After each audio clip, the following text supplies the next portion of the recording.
Ada pertanyaan pertama, Ustadz, dari Teh Tiara.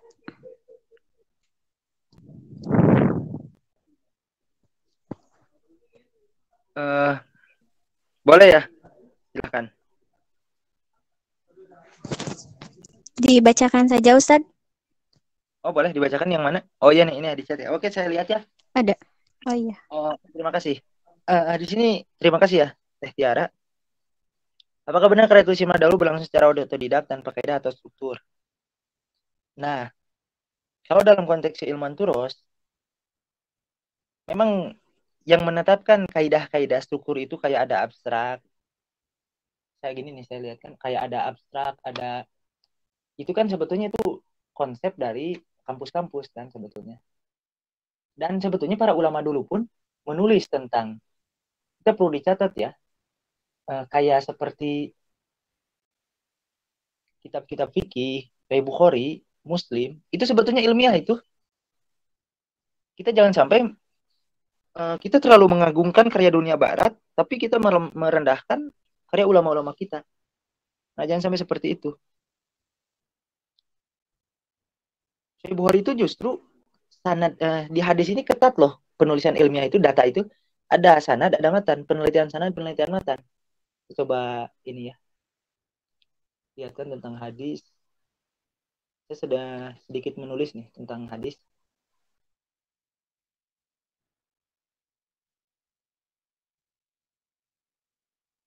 Kita jangan sampai mengagungkan terus mengagungkan barat dengan jurnalnya, enggak. Gini ya, gini.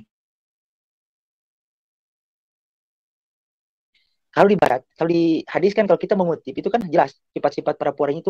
Bahkan gini, kalau dalam hadis ada saja misalnya para perawi itu kencing berdiri. Wah, itu bisa saja hadisnya jadi turun derajatnya, bisa jadi doib gitu. Padahal hanya kencing berdiri gitu. Atau uh, apa ya bahasanya? Uh, berbuat inilah tidak wajar ke binatang misalnya, atau menenang kucing gitu ya. Wah, itu bisa jadi ini apa bisa jadi masalah gitu, bisa jadi diturunkan itu kualitasnya saking ketatnya ya. Saya lagi lebih dekat. Nah, kemudian eh, di sini ada salah satu tulisan nih tentang hadis kehujahannya. Nah, ini di sini nanti saya coba share lah ke teman-teman berkaitan dengan hadis, karya tulis hadis ilmiah. Jadi sebetulnya jika ada pertanyaan, karya tulis ilmiah dahulu berlangsung secara otodidak tanpa kaidah. Sebetulnya kaidah-kaidah tulis ilmiah itu berubah terus gitu ya. Tidak ada yang baku sebetulnya. Cuma kalau ke sini baru sekarang dibatukan dalam bentuk jurnal. Bahkan dalam menulis itu pun beda-beda. Pengutipannya ada yang footnote, ada yang body note. Jadi gitu. Jadi sebetulnya untuk karya tulis ilmiah, setiap kampus beda-beda menentukan kaidahnya. Ada yang kutipannya body note, ada yang footnote gitu ya. Nah, ini saya sedikit menjelaskan di sini. Ini yang dimaksud dengan judul. Ya. Ini jurnalnya, contoh jurnal ini Religia. IAIN Pekalongan, Sinta 2 ya. Ini kehujahan hadis menurut empat mazhab. Analisa terhadap metode penyusun kutub sitah. Di sini ada abstrak. Ini ada kehujahan, nah ada kehujahan hadis. Kemudian ada pendahuluan. Tadi saya sudah lihatkan ya. Ini contoh saya lihatkan.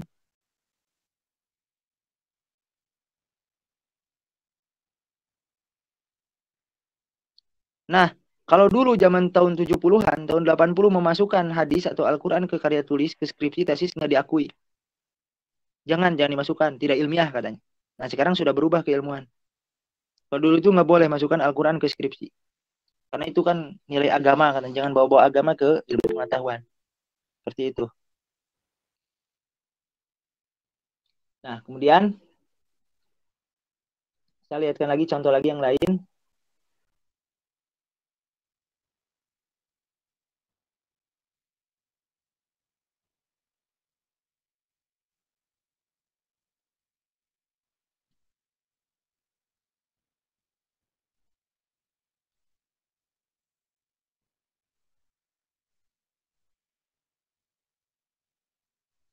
Nah, kemudian ini contoh yang lain.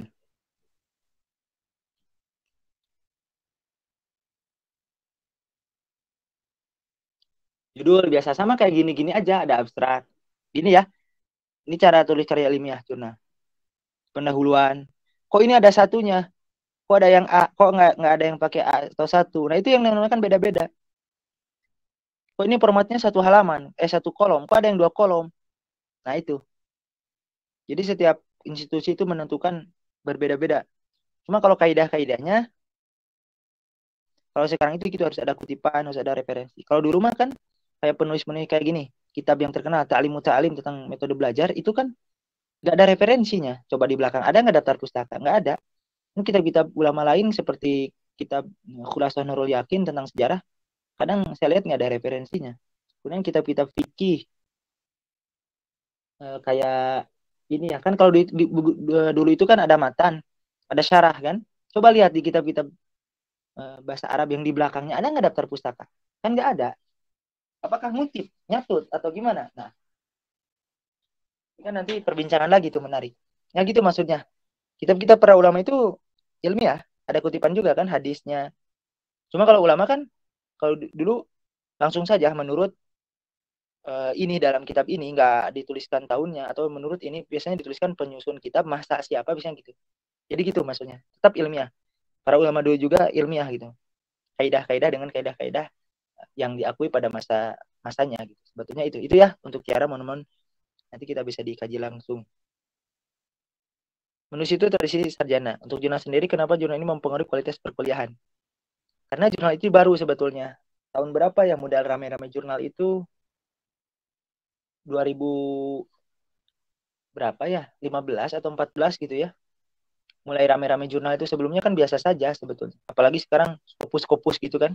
Itu kan sebenarnya produk dunia barat juga kan. Penjajahan dalam bidang intelektual. Kenapa kok Scopus? Kenapa nggak yang lain? Kenapa nggak Thomson? Kenapa nggak yang lain gitu? Kenapa kok harus Scopus gitu? Nah, itu seperti itulah. Itu ya untuk Kiara. Tips menulis bab 2 landasan teoritis. Menulis bab 2 ini ya sebetulnya. Ini kan malah bahas skripsi ya. Ini bab 2 itu bahasanya apa ya? Ini saya lihat gini. Bab 2.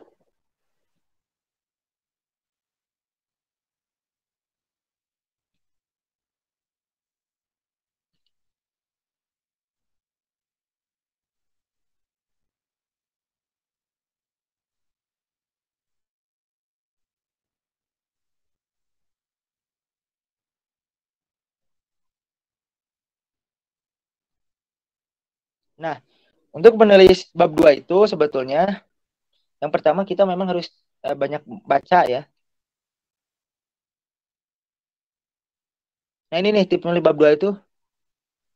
Yang pertama fokus teori dulu. Banyak sih sebetulnya nih slide-nya saya coba singkat ke inilah.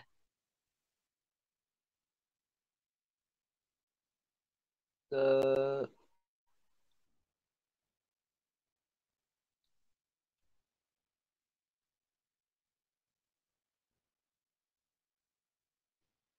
Nah, ini. Ini tips menulis bab 2 ya. Yang pertama tetapkan nama variabel yang diteliti dan jumlah variabel. Nanti kan pertanyaan apa itu variabel? Nah, itu kita jangan dulu masuk ke sana ya. Ini tips dulu yang saya singkat dulu. Cari sumber bacaan sebanyak-banyaknya dulu nih sama novel ini.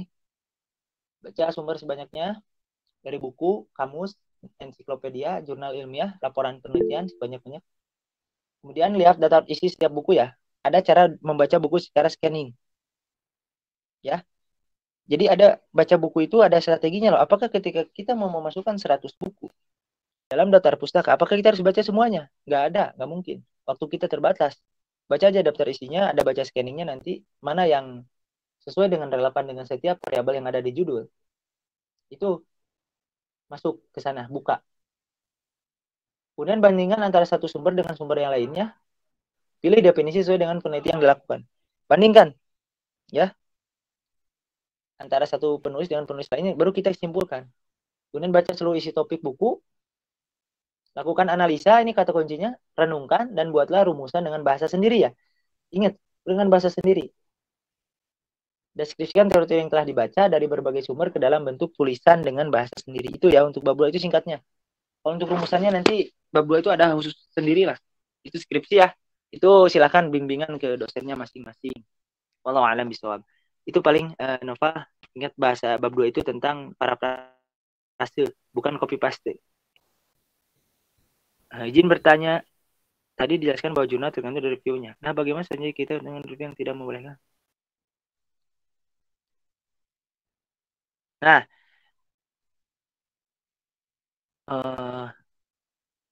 dari Anissa Pretiwi, katanya jurnal itu lebih berbobot dari skripsi. Mengapa demikian? Sebetulnya istilah bobot tidak bobot itu kan siapa yang menentukannya, berbobot atau tidak itu gitu ya. Siapa yang menentukan? Nah, jurnal lebih berbobot dengan skripsi. Nah, jurnal yang masuk itu lihat dulu hasil jurnal di sini, hasil riset atau hasil apa? Hasil kajian. Tergantung. Kalau jurnal hasil disertasi ya betul, bisa lebih berbobot. Jadi kalau disertasi diinikan ke jurnal, ya itu bisa lebih berbobot memang. Kalau disertasi, kemudian dipublikasikan. Tapi kalau jurnalnya itu hasil publikasi skripsi, ya kita lihat mana yang lebih berbobot gitu.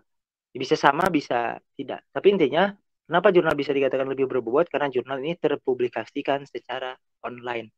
Itu teman-teman berkaitan dengan jurnal ya. Wallahu alam. Sekarang dari Yusi, ya berlaku bagi penulisan skripsi. Kalau di kampus saya berlaku. S1 60% jurnal, 40 buku. S2 itu berapa ya? 70 atau 80% jurnal, 20% buku. S3 berapa itu beda-beda. Ya, berlaku. Adakah rekomendasi jurnal Sohi dari Ustaz? Yang Sohi karena ditemukan orang liberal di Google Scholar. Nah, ini mumpung bahas Google Scholar ya.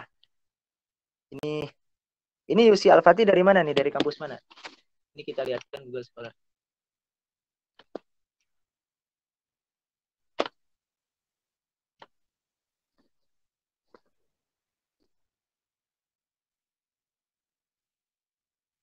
Dari STID Muhammad Nasir. Oh iya, dari. Nah, sebetulnya yang jurnal itu banyak ya. Wah, ribuan pokoknya. Nah, itu tergantung. Makanya kita harus mengenal dulu para penulis, para ini jurnal. Siapa yang sahih bukan. Jadi banyak nih, contoh rekomendasi. Banyak sih sebetulnya. Di jurnal kampus-kampus UPI banyak, kemudian di UIN juga banyak. Ya tergantung kita sebetulnya.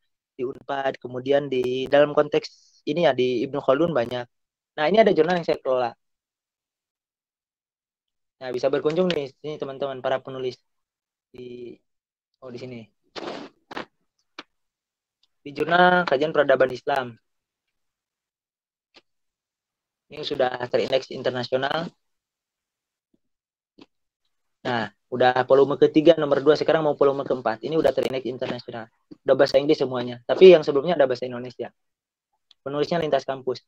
Nah, ini insya Allah berkaitan dengan kajian peradaban Islam. Ini yang saya kelola dan teman-teman yang lain. Ada yang bahasa Indonesianya juga. Nah, seperti ini benar autentik dan pembelajaran pendidikan agama Islam. Nah, silakan kalau mau merujuk ke sini. Di Ibnu Khaldun juga banyak kampus-kampus Ibnu Khaldun. Banyak di sana. Atau kampus-kampus Gontor, terus atau kampus-kampus di Malaysia.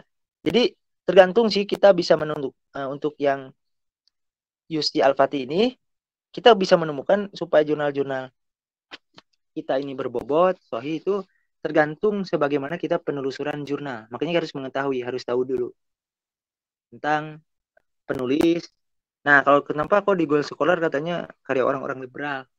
Nah, sebetulnya banyak juga yang melakukan perlawanan terhadap pemikiran liberal ini. Salah satunya kan dari Insis atau dari murid-muridnya Prof. Al-Atas. Itu sudah banyak di jurnal-jurnal Gontor, jurnal-jurnal Ibnu Khaldun. Bahkan di jurnal SDIT Muhammad Nasir pun mungkin sudah banyak. Itu paling.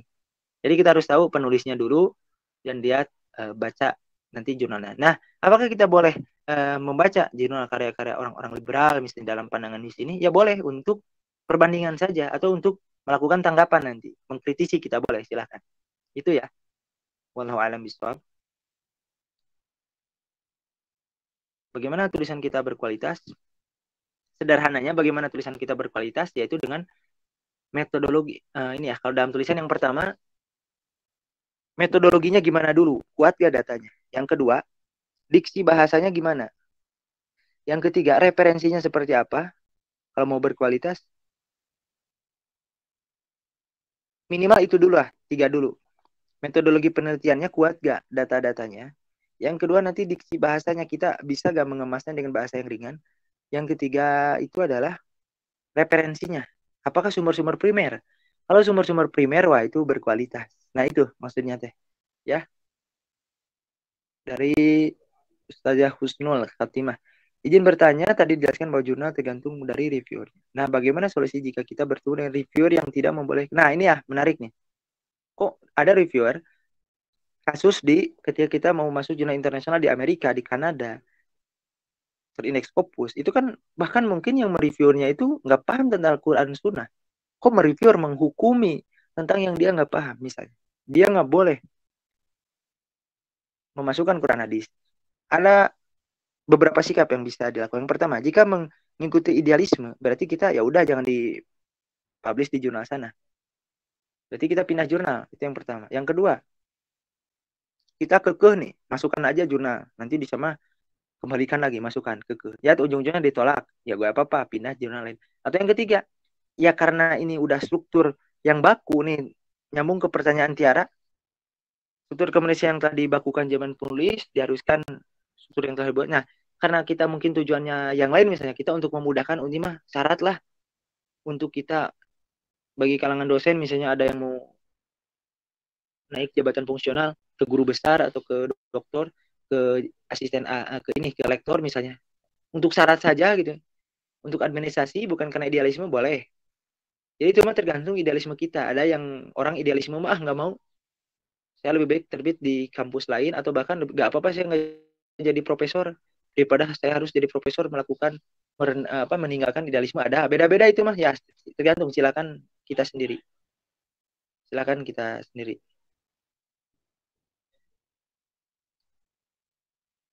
Ini kebanyakan yang ikut ini ya mahasiswa ya.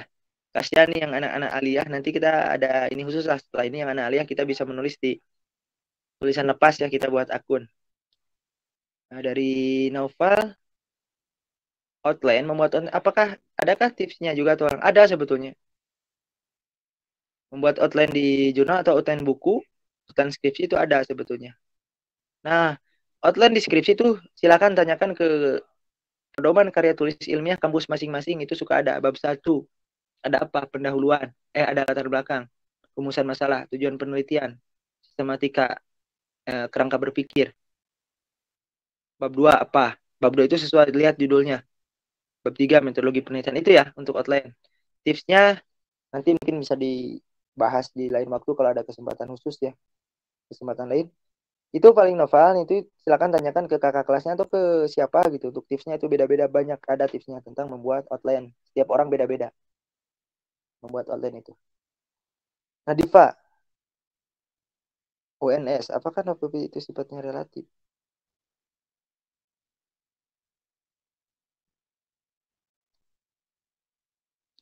Nah, untuk novelty ini biasanya ya beda-beda ya. Ini, ada di jurnal itu, yang pertama, ada jurnal itu langsung nerima gitu, nggak direvisi. Ada, saya pernah mengalami. Ada yang kedua jurnal itu direvisi, ada yang sekali revisinya, ada yang 2 kali, ada yang 3 kali, ada. Ada yang ditolak saya di jurnal, ada, saya pernah ditolak oleh salah satu jurnal. Tapi pas dikirim ke jurnal lain kok diterima, nah itu ada. Ada jurnal yang gratis, OJS namanya ada. Ada jurnal yang kita dibayar, ada, karena mereka butuh tulisan. Ada yang jurnal kita bayar, ada, open access namanya, kita bayar, ada yang 300.000, ada yang 500.000, ada yang 750.000, ada yang 1 juta, ada yang 2 juta. Kalau Scopus itu kisaran 8 juta, 15 juta. Seperti itu ya. Nah, kita harus tahu mana jurnal yang gratis, yang bayar, yang tidak, yang lain. Sebenarnya itu nanti belajar, Nadifa itu tanyakan ke dosennya ya di UNS. Mana jurnal gratis dan bayar. Kita tidak bisa dibahas di forum ini. Apakah artikel bidang ekonomi syariah boleh submission ke JKPS? Boleh. Ini JKPS. Ini indeksnya ya, udah Copernicus, internasional reputasi, peringkat ini ya tengah-tengah. Ada Mixed, ada EBSCO, ada DOAJ, Garuda, Ristek, Google, kampus-kampus universitas dunia, perpus ya, universitas kayak Leiden, Columbia, Harvard, Chicago. Kalau orang-orang yang ininya berpikirnya ini ya studi luar negeri nama Harvard di Amerika, Oxford gitu kayak gitu teh, atau kampus-kampus Amerika UK itu udah wah gitu. Kalau bagi saya biasa saja gitu. Kayak bertemu dengan mahasiswa kampus-kampus UK gitu ya, kayak di Cambridge University, kemudian Harvard, ya biasa saja gitu. Kalau bagi saya mah kita jangan indikator seseorang kehebatan itu beda-beda kehebatan seseorang itu.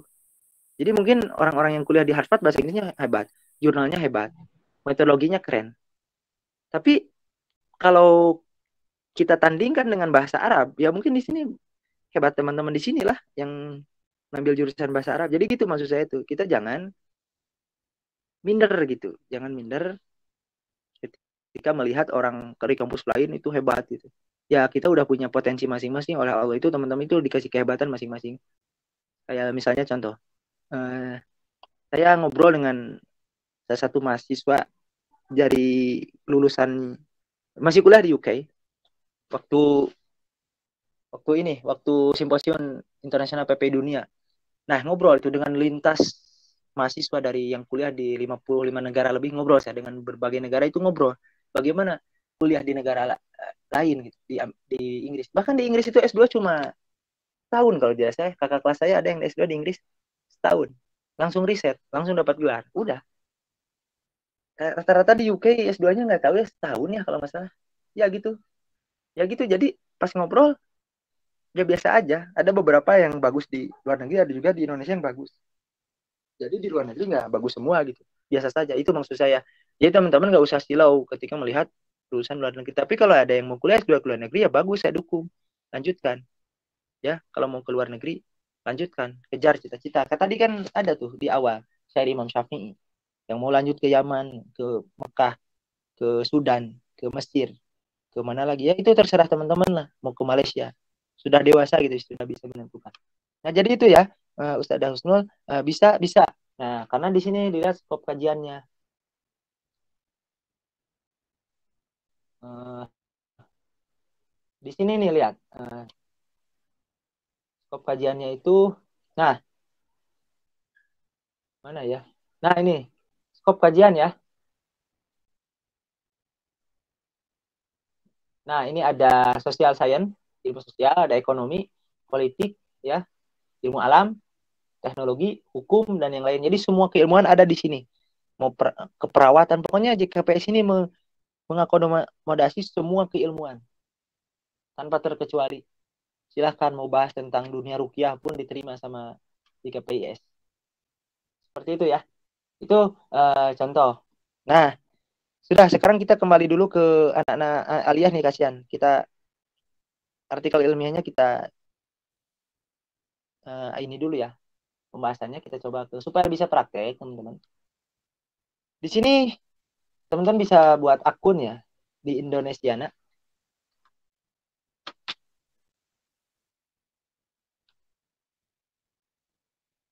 di bawah Tempo ada yang sudah ini, selain mahasiswa yang saya ajar ya. Di sini ada yang sudah tahu Indonesiana ID, sudah punya akun, ada nggak di mahasiswa kampus lain sama yang aliyah? Ada nggak? Nih, Indonesiana ID. Teman-teman bisa nulis di sini nih, portal warga. Nanti mulai nulis ya, register, isi masuk lewat Google, Gmail, isi aja registrasi, daftar, nama, dan seterusnya. Nanti bisa nulis di sini. Ini saya liatin tulisan.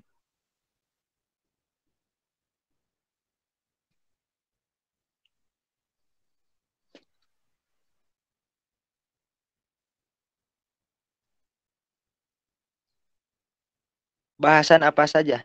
Maksud bahasan apa saja di mana? Di sini di Indonesia. Nah, bahasan apapun. Silahkan. Seperti kemarin apa yang rame? Cipta kerja. Searching. Nih ada. Banyak. Oh iya. Saya kan pernah nulis di sini.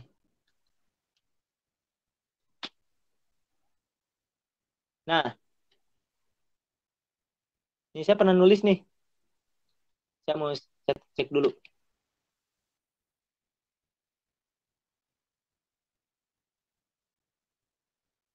Nih, ini saya pernah nulis tentang seorang tokoh ulama ya. Nah, ini tulisan contoh-contoh di sini teman-teman. Seperti ini. Tulis apa saja, mau tulisan puisi, mau tulisan kehidupan, tulisan laporan perjalanan, mau tulisan ya apapun, terserah. Bebas masuk semua. Nah, ini ada riwayat dibaca sama berapa orang. Ini saya ada nih contoh tentang Ki Haji Ahmad Sanusi.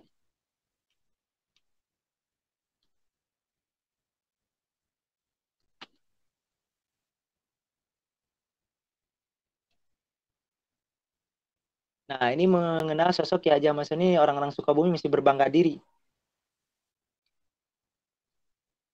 Mulai sosok Ki Haji Ahmad Sanusi, sang pemikir dan pejuang guru perulama besar Jawa Barat. Jadi beliau ini luar biasa beliau pokoknya. Silahkan baca, novelnya sudah terbit, buku biografinya sudah terbit, ada PDF-nya nanti saya share lah yang karya Pak Dr. Miftahul Falah. Kalau yang novelnya belum ada PDF-nya. Nah ini silahkan baca di sini yang ringkasannya ada. Nah gini kayak gini. Ini tulisan lepas ya anak-anak. Serklah teman-teman silakan di Indonesia ini bebas. Terus apa lagi? Oh ya, ya Abdullah bin Nuh.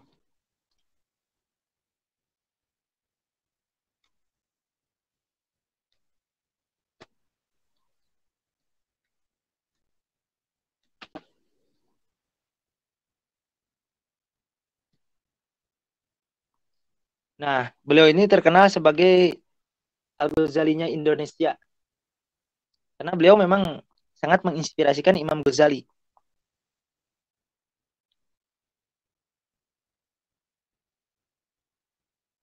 Ya, ini Dini kalau bermakna maksudnya pembahas fenomena masyarakat muslim. Jadi tentu ada kutipan dalil baik dari nas Quran ataupun ya, silakan. Kalau mau ada kutipan dalil silakan. Boleh. Nah, ini tentang Ki Haji Abdullah bin Nuh.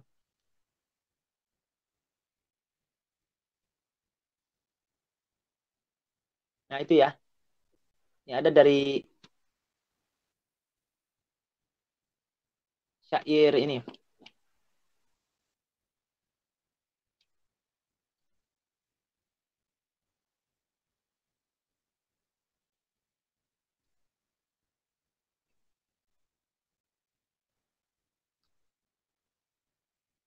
Nah, ini yang maksud saya, sebuah prosa persatuan luar biasa.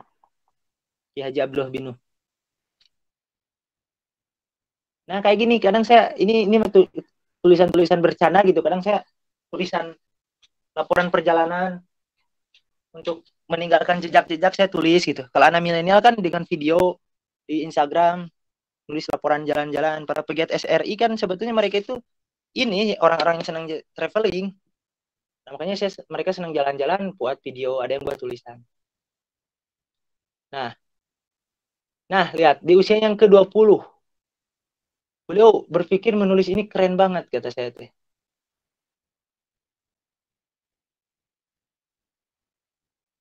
Nanti teman-teman bisa baca di searching ya. Usia 20. Ini syair. Nah, cuma ini kan bukan karya saya ya. Nah, tuliskan di sini kutipannya di akhir. Diterjemahkan oleh Dr. Anda Hajah Mursyidah Abdullah bin Nuh dan diterbitkan oleh Yayasan Islamic Center Al-Ghazali, Bogor, Jawa Barat, dikutip oleh, nah baru dalam buku Ki Haji Abdullah bin Nuh Al-Ghazali dari Indonesia, ulama sedang kelas dunia, ulama tentara pendidik, sejarawan, sasaran pemikiran ekonomi, jurnalis. Karya Dr. Muhammad Syafi'i Antonio, MSc, dan tim Asia tahun. Nah, kok saya ngutip banyak-banyak amat gitu ya ini? Nah, ini yang namanya kan inilah tulisan lepas. Tidak ada aturan baku seperti jurnal. Ini mah terserah saya. Mau nulis banyak kutipan mau diri ya terserah saya, namanya juga tulisan lepas. Nah itu maksudnya tuh. Terus apa ini nih ya, tulisan-tulisan iseng.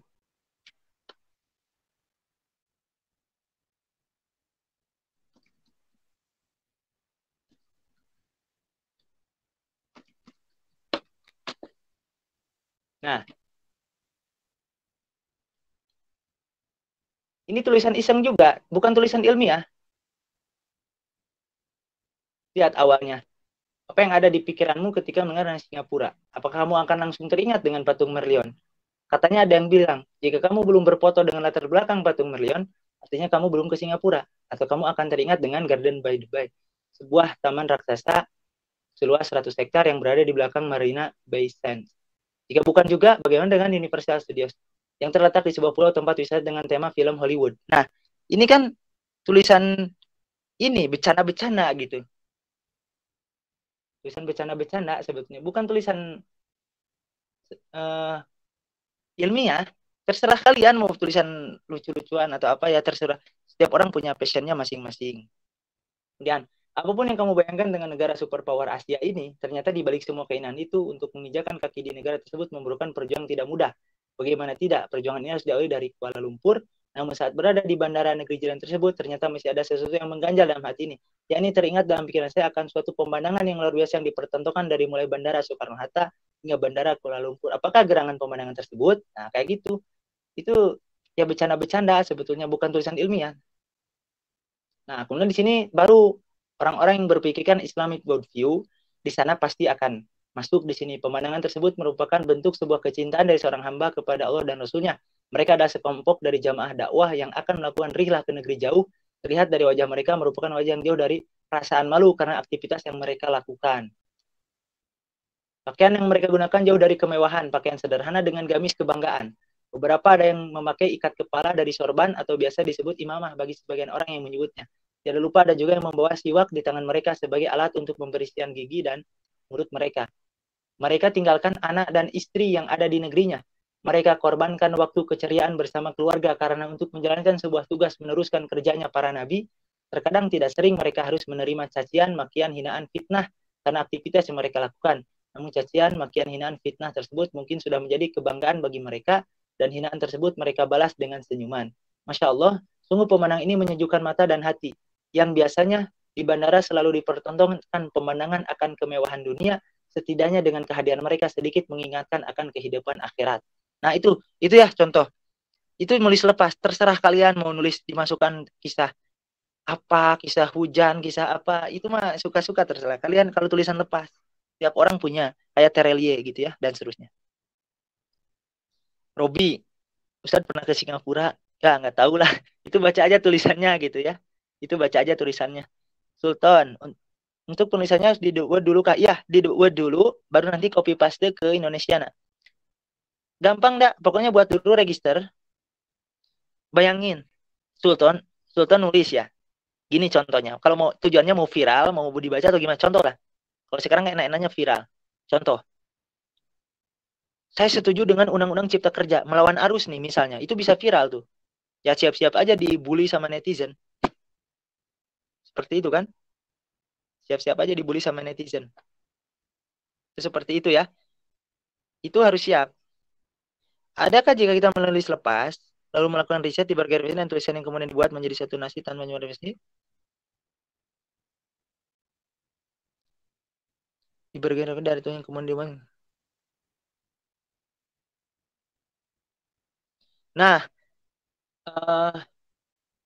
saya juga pernah di sini jurnal saya dimasukkan tulisan lepas.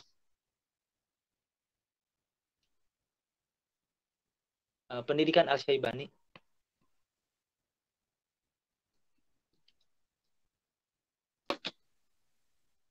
Nah, ini nih. Ini jurnal saya dimasukkan tulisan lepas. Masukkan referensi. Tapi yang bacanya kadang sedikit gitu. Kalau orang yang baca jurnal itu kan nggak seneng, nggak gitu seneng banyak. Tapi tetap masukkan referensi. Kalau mau di tulisan lepas ilmiah, ya. Nah, kalau tulisan lepas itu gimana ya? Maksudnya, kalau ada yang hasil penelitian, hasil pernyataan tetap masukkan. Kayak tadi nih pernyataan. Menulislah karena menulislah tradisi sarjana dan ulama. Samsudin Ari PhD. Nah, itu harus kalau yang kayak gitu. Tapi kalau yang lain tidak. Kalau laporan perjalanan. Nah, kita contoh ini Indonesia sudah ya, teman-teman bisa buat akun. Nah, itu silakan nanti Al-Fursan nih tulisan hasil kajian boleh di-share. Nah, tadi ada yang nanya ya. Berarti kalau kita ke kajian bisa kita tulis resume dari kajian, baik kajian punya atau kajian sangat bisa dan publish ya supaya terdokumentasikan untuk selamanya. Jangan sampai ikut kajian nggak dipublish. Nah, itu jangan. Lanjutkan. Nanti kita akan teringat. Kayak ini kan udah lama tulisan, saya ingat lagi kan perjalanan jejak-jejak, saya ingat lagi apa yang pertemuan, ingat lagi. Contoh lagi ya.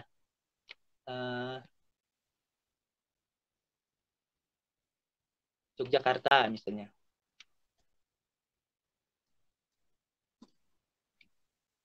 Semuanya ada di sini gitu. Nah, jadi kita teringat akan kenangan-kenangan kita yang senang jalan-jalan. Nah, ini Jogja-Jogja semua. Dari Surabaya. Inilah dari Jogja.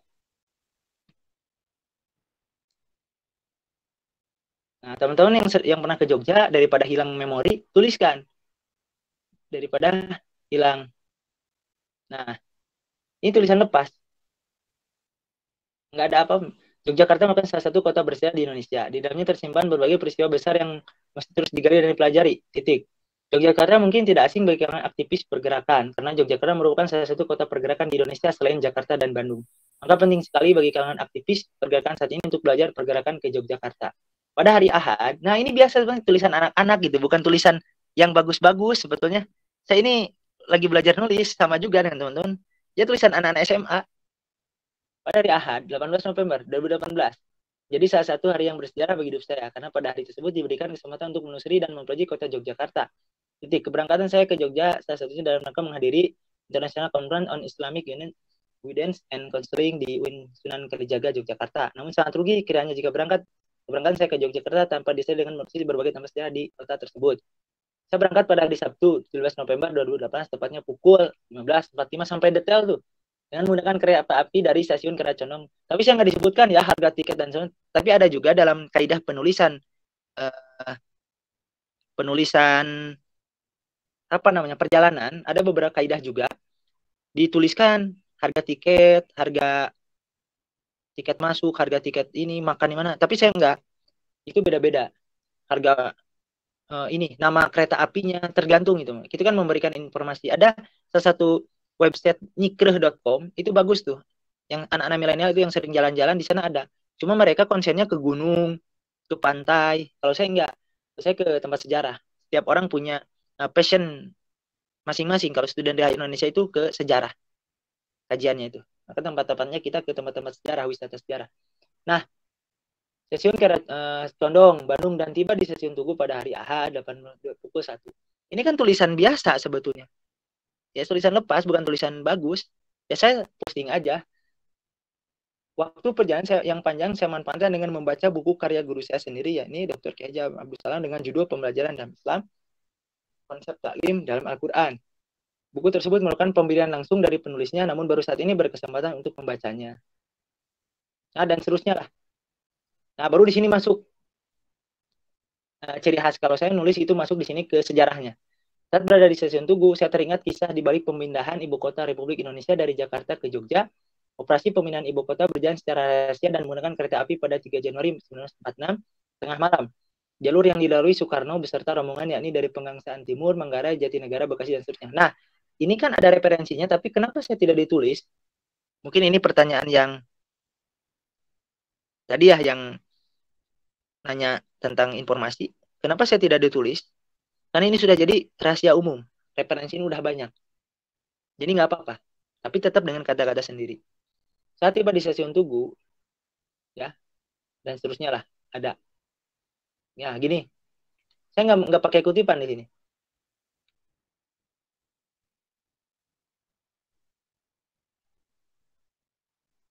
Nah, sementara itu yang menjadi daya tarik saya berkunjung ke keraton tidak lepas dari ingin menelusuri pengakuan Sri Sultan Hamengkubuwono X tentang hubungan keraton Yogyakarta dan kekhalifahan Utsmani di Turki berdasarkan pidato Sri Sultan Hamengkubuwono X pada pembukaan Kongres Umat Islam Indonesia yang ke-6 dan 9 Februari 2015 di Yogyakarta.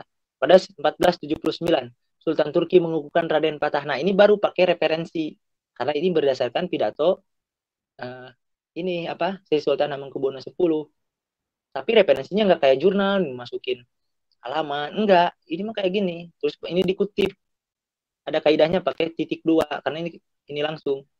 Sebagai Khalifatul Ing Tanah Jawa, perwakilan Kekhalifahan Islam Turki untuk Tanah Jawa dengan penyerahan bendera La ilaha illallah berwarna ungu kehitaman terbuat dari kain kiswah Ka'bah dan bendera bertuliskan Muhammad Rasulullah berwarna hijau. Duplikatnya tersimpan di Keraton Jogja sebagai pustaka penanda keabsahan Kesultanan Yogyakarta Hadiningrat, wakil kekhalifahan Turki, ungkapnya.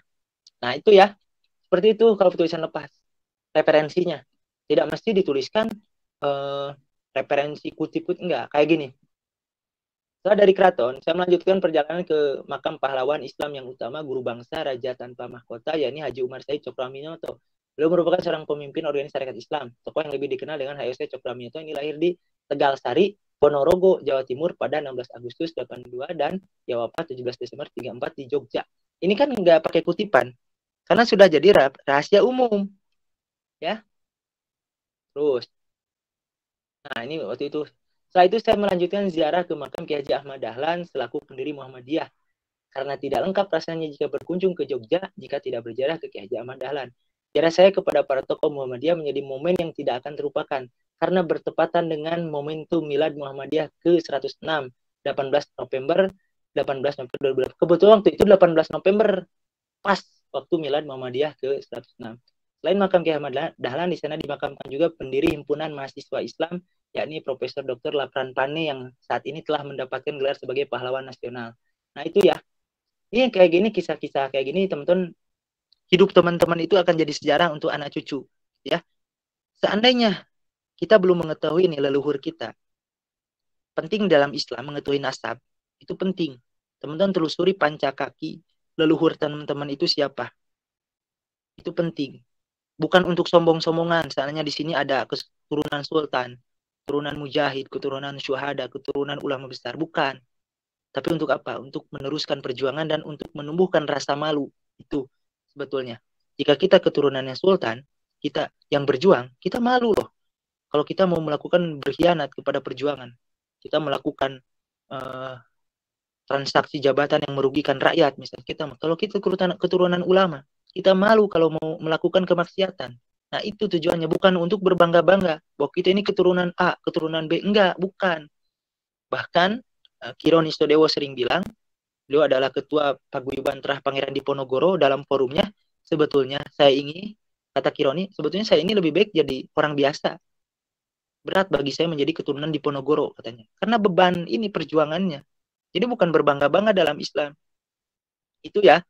Nah, teman-teman di sini mungkin ada keturunan ulama besar, keturunan sultan, keturunan tokoh lah. Nah, itu lanjutkan perjuangan. Itu. Nah, pertanyaannya, jika orang tua kita bukan keturunan siapa-siapa, maka solusinya buatlah bangga anak cucu kita dengan apa yang kita lakukan hari ini.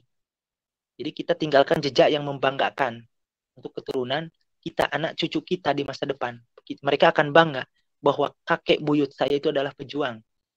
Kakek buyut saya ini syahid dalam perjuangan. Kakek buyut saya ini gugur dalam jihad fisabilillah. Nah, minimal gitu. Kalau kita bukan keturunan siapa-siapa, ya buatlah anak cucu kita tuh bangga dengan apa yang kita lakukan hari ini. Itu ya. Ini dari Siva.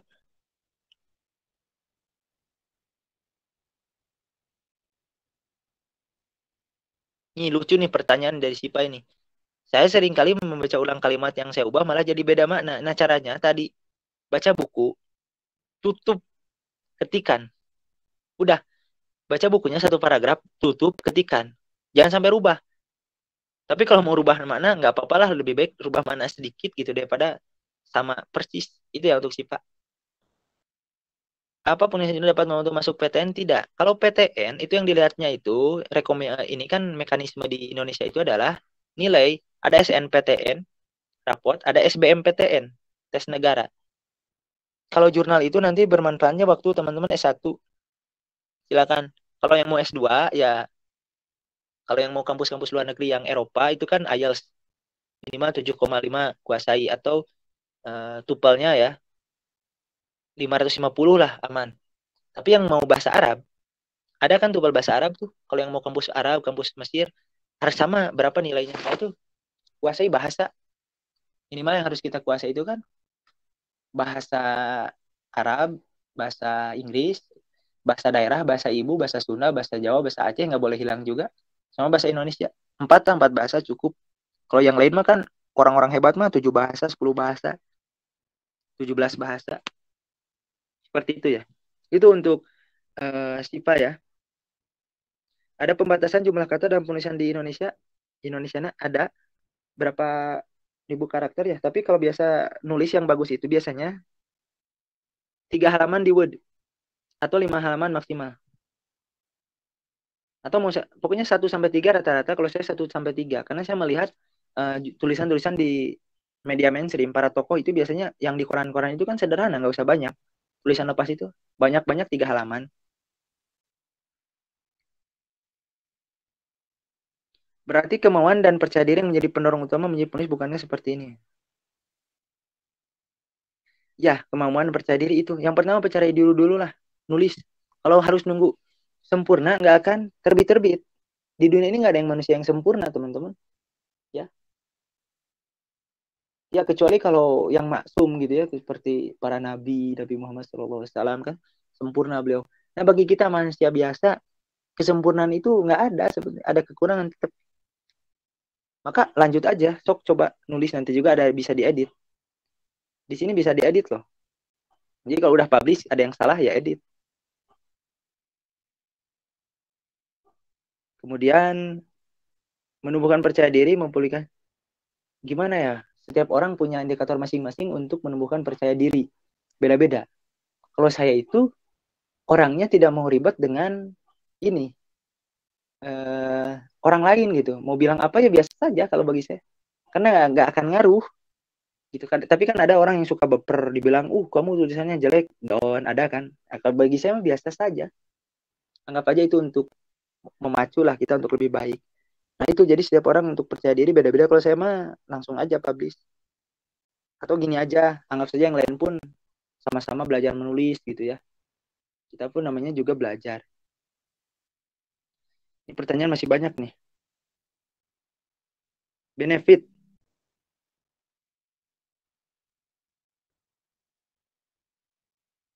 Benefitnya pertama beda-beda. Kalau dari uang nggak ada. Ya, kalau uang nggak ada sebetulnya. Karena nggak ngasih kalau portal gini. Kecuali kalau dinulis di Republika, koran, di koran Kompas, koran Pikiran Rakyat, koran Rada-Rada Daerah itu ada.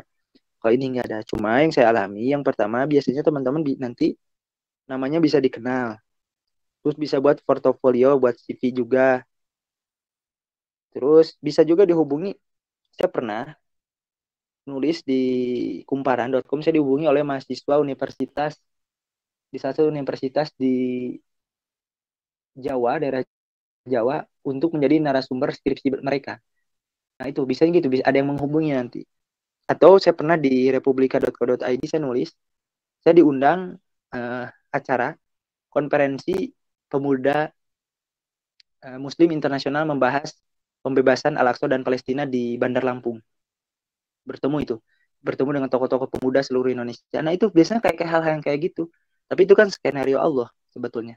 Kita jangan niat kayak gitu, jangan niat ingin ini, enggak. Saya nggak ada niat ini, enggak.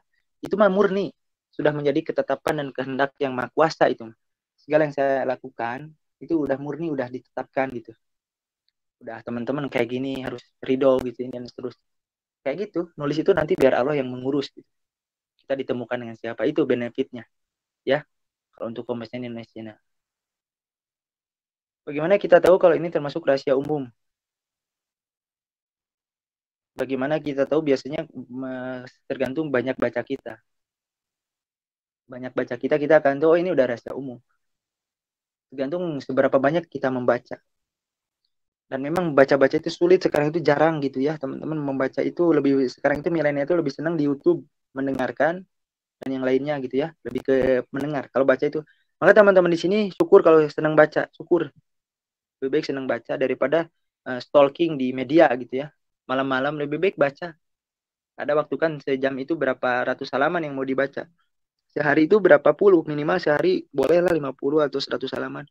Istiqomah gitu tiap malam atau tiap subuh. Tergantung teman-teman baca mau kapan. Silahkan gitu. Nah, eh ini udah Indonesia sudah. Sekarang kumparan.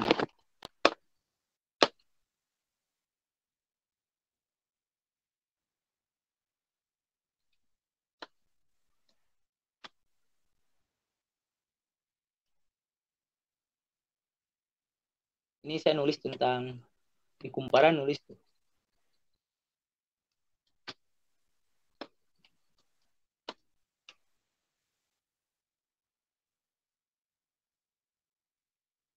Nah, ini profil. Nah, ini kumparan. Nah, ada nih di sini. Jaki Haji Amin, pahlawan di Cirebon yang dinanti Ki Haji Hasyim Asy'ari. Nah, ini menarik teman-teman. Kenapa sih ada seorang ini nih di sini saya bukakan. Saya baru tahu juga waktu riset. Nah, eh,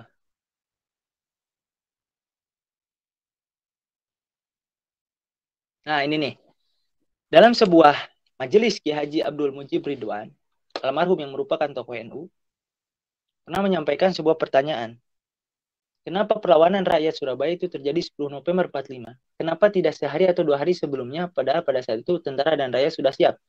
Melihat tak satupun di antara yang hadir dalam majelis itu dapat menjawab, pertanyaan itu dijawab sendiri oleh Kiai Mujib. Jawabannya adalah saat itu belum diizinkan Ki Haji Hasyim Asy'ari untuk memulai pertempuran. Mengapa tidak diizinkan? Ternyata Ki Hasyim Asy'ari menunggu kekasih Allah dari Cirebon yang akan datang menjaga langit Surabaya. Beliau adalah Ki Haji Abbas Abdul Jamil dari pesantren Buntet Cirebon dan Ki Haji Amin Sepuh dari pesantren Babakan Ciwaringin Cirebon. Nah, seperti itu. Jadi ini kutipan-kutipan dalam tulisan lepas caranya. Nah, kemudian berapa lama menunggu sebuah artikel yang di ke portal lain tidak diterbitkan kemudian dikirim ke portal lain? Nah, kalau Indonesiana, kumparan Kompasiana itu kan bukan seperti kayak republika.co.id ada seleksi redaktur. Kalau kumparan Indonesiana Kompasiana itu pasti terbit. Karena itu portal warga, mau tulis apapun pasti terbit, ya. Kecuali Indonesiana lah, ada editornya 1-2, tapi mayoritas terbit. Mayoritas terbit. Itu ya, mayoritas terbit. Untuk Kompasiana terbit. Nanti coba aja kumparan buka daftar registrasi pakai email. Kemudian ini di sini saya dituliskan lagi tuh, persaudaraan Islam.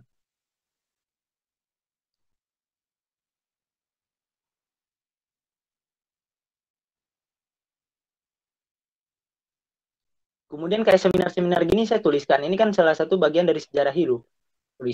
Tuliskan untuk nanti minimal nanti kalau ke depan bisa jadi buku gitu.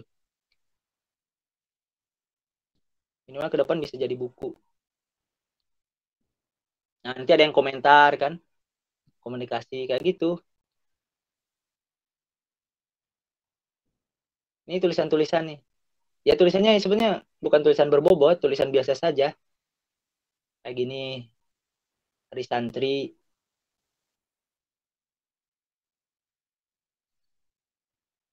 Nah, ini kuliah waktu kelas siapakah yang lebih layak mendapat gelar sarjana pendidikan? Haji Mustafa.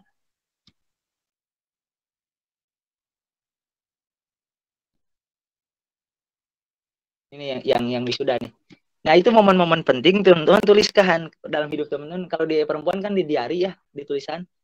Nah, kita bisa di kayak gini.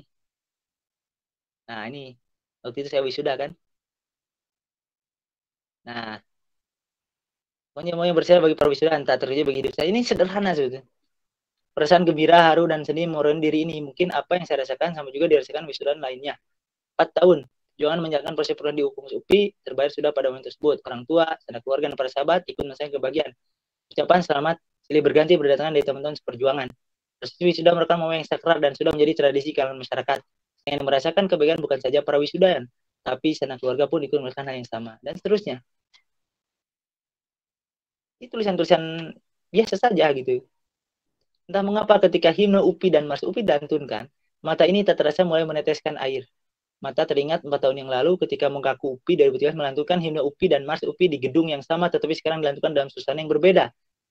Ketika proses wisuda tersebut berlangsung, saya sedikit mengingat waktu ke belakang tidak terasa waktu 4 tahun berjalan begitu cepat, teringat dan seterusnya lah. Nah, ini kayak gini.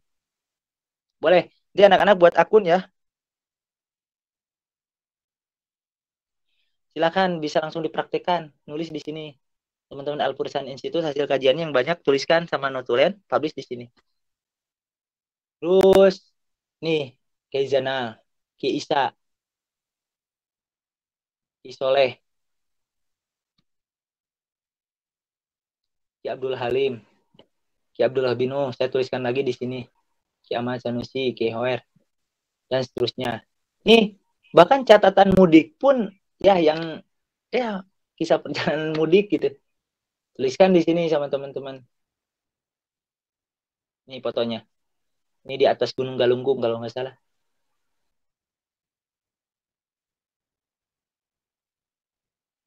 Backgroundnya beda-beda, silakan teman-teman mau nulis background pegiat atau apa silakan bebas.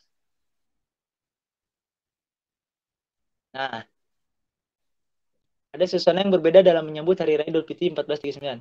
Suasana yang belum pernah dirasakan selama hidup saya, yakni harus merasakan berhari raya tidak dengan orang tua dan keluarga sebagaimana biasanya saya rasakan dari tahun ke tahun.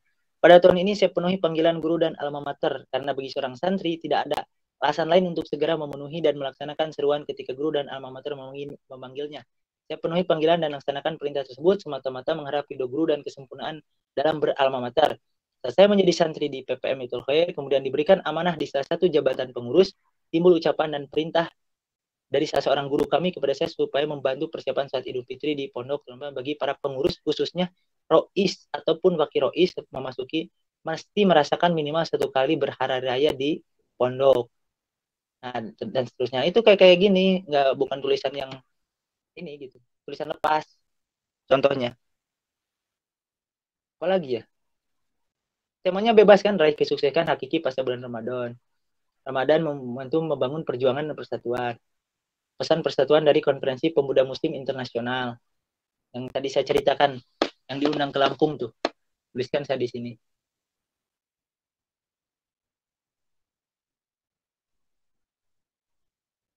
Nah, Konferensi Pemuda Muslim Internasional untuk Pembebasan Masjid Al-Aqsa dan Palestina di Bandar Lampung pada 30 Maret 2 Mei patut mendapatkan apresiasi. Pasalnya, problematik yang terjadi di Palestina ternyata masih sedikit dari kalangan pemuda muslim yang memahaminya dan menjadikan isu prioritas. Asenada disampaikan delegasi pemuda dari berbagai negara yang menyatakan bahwa masih sedikit dari pemuda muslim di berbagai negara yang memahami dan menjadikan konflik yang terjadi di Palestina sebagai isu utama. Begitupun diskusi penulis dengan saudara Ali sebagai delegasi pemuda dari Thailand menegaskan bahwa di negerinya dan seterusnya lah. Nah, kayak gini. Ini kumparannya sekarang yang terakhir. Kompasiana.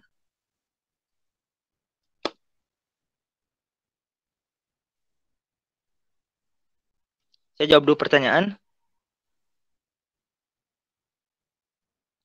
Ya, untuk Ustadzah Husnul, jadi ke media itu tidak perlu ditanyakan, kecuali kalau dikirim ke republika.co.id atau media lain ya, seperti hidayatullah.com, waislam.com, dan seterusnya. Kalau nggak ada terbit lagi, ya udah kirim ke portal lain. Tapi kalau Kompasiana mah pasti terbit. Jadi boleh di Kompasiana dipublish, di Kumparan, di Indonesia boleh. Saya kan publish tiga-tiganya tuh. Karena beda ininya, segmennya. Ada yang bilang, kalau tulisan di portal umum begitu ada kekhawatiran ide kita diambil orang sebelum kita sempat menulis. Nah, ini ya. eh nggak apa-apa kalau misalnya temen yang lain diambil berarti kan itu plagiat, tidak jujur. Ide kita tidak jujur. Nah, kalau mau nulis jadi buku nanti ya udah nanti di portal umumnya dihapus. Kalau kita mau jadi buku, hapus dulu yang di portal umum. Gitu gitu saja solusinya untuk Dini itu. Kalau mengirim ke Kumparan Indonesia, apakah ada aturan khusus margin, style, tulisan, jumlah halaman? Nggak ada. Jadi Ustazah Husnul ini bisa nulis di Word dulu, 3 halaman. Silakan mau Times New Roman 12. Biasanya gitu sih, Times New Roman 12, spasinya 1,5. Udah gitu aja. Margin nggak ada nanti, karena nanti di copy paste kan ke Kumparan. Itu seperti itu. Ya itu seperti itu teman-teman. Untuk pertemuan kita kali ini nggak terasa ya 2 jam. Alhamdulillah saya senang berbincang-bincang bersama teman-teman di sini, belajar bersama. Terima kasih. Mohon maaf bila ada kekurangan di sini. Insya Allah banyak para penulis hebat. Teman-teman ditunggu tulisannya ya. Nanti bisa ini ke panitia saling sharing di grup berkaitan dengan tulisan-tulisan. Jadi intinya kenapa sih saya kok masuk ke Kompasiana? Karena di sini ada yang teman-teman aliyah gitu. Kalau jurnal semua kasihan, bingung apa itu jurnal, apa itu tulis ilmiah. Nah, makanya tadi dituliskan sampaikan ada struktur karya tulis ilmiah dan yang lain. Oh ya terakhir, sebelum ditutup, nih saya memperkenalkan dulu Student Lilah Indonesia. Teman-teman jika perlu info lebih lanjut silakan hubungi Student Lilah Indonesia. Nah, ini Student Lilah Indonesia. Silahkan bisa di follow ya, diikuti. Nah, di sini berbaikan dengan sejarah dan sebelumnya ada. Nah, ini baru posting nih, Perwatasari, konsep-konsep ini penulisnya semuanya para penulis yang nulisnya berbasis data. Teman-teman, di sini ada webinarnya tiap Jumat malam ya. Jika ada yang mau ikut tiap Jumat malam silahkan. Kemudian di sini penulisnya juga dari dosen-dosen ya, insya Allah ilmiah. Di Jejak Islam di Sukabumi, kemudian di sini ada tentang Karawang, tentang Jawa Barat dan seterusnya. Nah, ini postingan-postingan untuk sejarah. Ini dukungan-dukungan juga dari kawan-kawan kita dari berbagai dunia ya. Ada dukungan di sini. Nah, teman-teman bisa. Nah, ini contoh.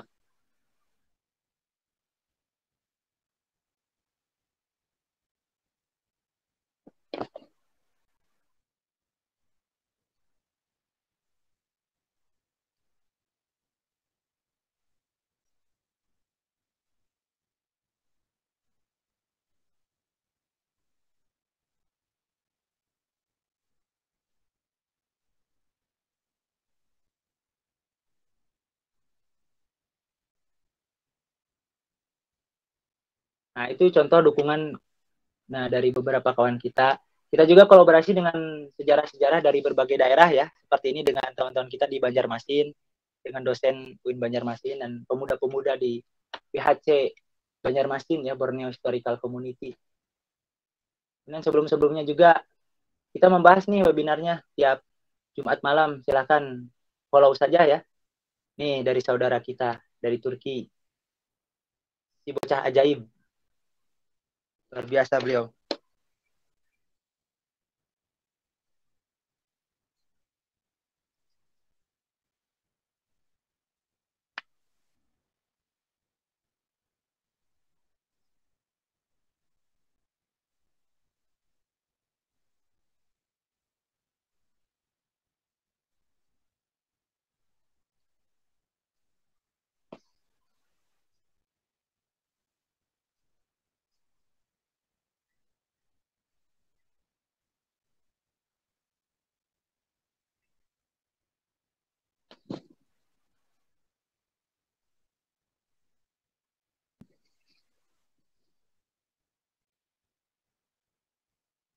Oh, nggak ada suaranya ya?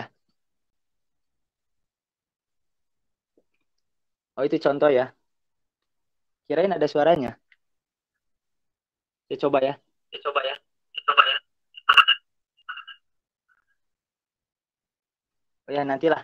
Cukup itu untuk contoh. Silahkan follow saja ya yang ingin tahu. Nah, ini postingan-postingan kita tentang sejarah dan literasi anak-anak muda. Nih, Kiai Abdullah Bino kami buatkan desain grafis dan yang lainnya ya. Nah, itu teman-teman ditunggu juga di kegiatan Student Lilah Indonesia ya. Setiap Jumat malam, Jumat depan kita bahas Haji Prawatasari ya. Salah seorang tokoh yang disembunyikan. Nah, ini silahkan dibuka tentang Prawatasari. Nanti tinggal baca nih. Di sini di slide-slide selanjutnya. Nah, budaya literasinya dikuatkan ya. Ya itu paling pertemuan kita. Jadi pembahasan kita ini sebetulnya bukan untuk mendalami ya, karena waktu terbatas. Kita tentang struktur ilmiah tadi sudah. Teman-teman pelajari lagi jurnalnya. Silakan berkunjung ke jkpis.com di sini ya. Kalau yang bahasa Arab ini bisa berkunjung ke ini Jurnal Royah Islam. Ini bahasa Arab yang mau belajar tentang dunia bahasa Arab. Ini ada 3 jurnalnya. Sekarang baru sudah ada 3. Yang aktif baru 1 nih. Nah, ini tentang bahasa Arab. Full di sini bahasa Arab. Ini terindeksnya udah banyak kan. Cinta, Silahkan dibaca, berkunjung, dan jurnal-jurnal yang lain. Nah, ini bahasa Arab murni. Nah, itu ya berkaitan dengan jurnal, dengan kegiatan-kegiatan lainnya. Insya Allah setiap Jumat 2 pekan sekali. Jumat sekarang 23 Oktober ya, pekan depan, tentang Haji Prawatastari. Itu paling bagi teman-teman pertemuan kita hari ini. Mohon maaf bila ada kekurangan. Nanti teman-teman silakan download jurnal-jurnal saya, atau nanti saya kirim ke panitia di Google Scholar ya. Bisa di-download tentang jurnal-jurnal tulisan saya itu. Atau nanti saya kirimkan ke grup lah. Ini bisa di-searching. Nah, di Google Scholar ini kan cara mencari jurnal tadi belum di ini ya. Tulis aja judul di sini apa gitu. Atau orang. Nah, nanti ada di sini banyak. Nah, ini karya-karya saya sudah di-publish. Nah, teman-teman tinggal di sini, tinggal di ini. Download aja, bebas, semuanya sudah terpublikasikan di sini. Nah, ini download aja satu persatu. Kalau yang mau nulis ini, cari referensi, tulis aja, ketik di sini judul Pendidikan Islam. Searching, ada. Nah, kita coba judul ya, Haji Prawatastari.